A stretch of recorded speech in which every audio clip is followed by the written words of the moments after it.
Realme Buds T01 not connecting to Samsung.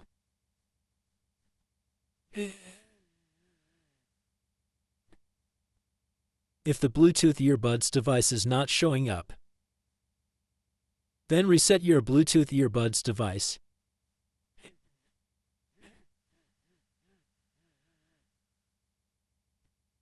These are touchscreen buttons.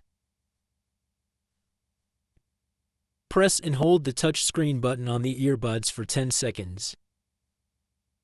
Then your Bluetooth earbuds will be reset.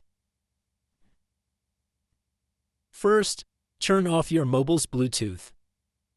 Then turn on your mobile's Bluetooth again. Now your Bluetooth device is showing up on Samsung. Now connect your Bluetooth device and enjoy the music.